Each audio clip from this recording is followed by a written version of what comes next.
penser à la mort n'est pas morbide. Je revendique l'importance de savoir aussi prendre le temps de penser à la finalité de notre existence, à la finalité de ce pèlerinage sur la terre, parce que c'est comme ça qu'on va le vivre, le réussir pleinement.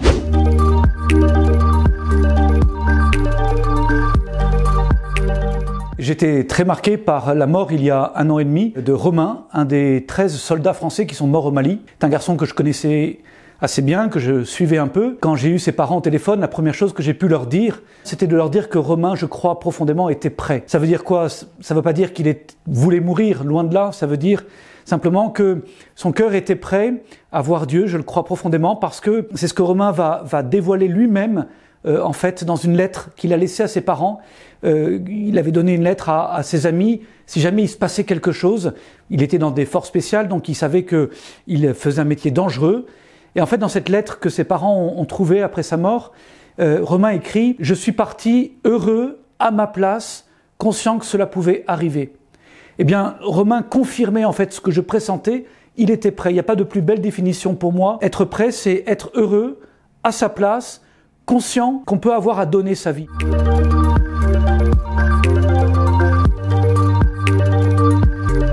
C'est normal, je crois, d'avoir peur de la mort parce qu'on n'est pas fait pour la mort, en fait. On est fait pour la vie. Dieu n'a pas voulu la mort. Cette mort est entrée dans le monde avec le péché.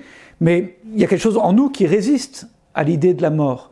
Et c'est normal. Donc on peut avoir peur de la mort, on peut surtout avoir peur des conditions de la mort. On peut avoir peur de souffrir, par exemple.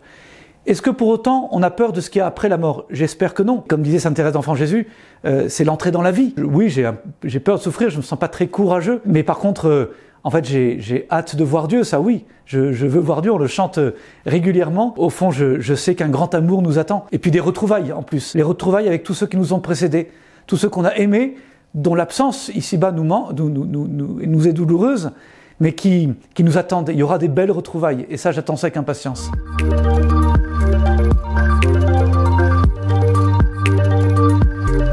Il y a 2 façons de donner sa vie. On peut la donner de façon immédiate, en une seule fois. C'est le soldat qui donne sa vie pour son pays. C'est le martyr qui donne sa vie pour sa foi, pour le Christ. Mais on peut aussi la donner au jour le jour, au quotidien. Comment? Eh bien, quoi que nous ayons à faire, nous pouvons le faire soit à contre-cœur, soit de tout cœur. C'est-à-dire en nous donnant dans ce que nous faisons. Et donc, des études, un devoir de maths à réviser, un travail manuel ou intellectuel, des tableaux Excel à réaliser, des services pour la vie de famille à assurer, un travail en paroisse, même du sport, du loisir, de détente, etc. Quelle que soit l'activité, si je la fais de tout cœur, si je me donne dans ce que je fais, eh bien, ça a du prix aux yeux de Dieu, ça me fait grandir, ça fait grandir les autres, et c'est comme ça qu'on se donne. Et donc, ça porte du fruit.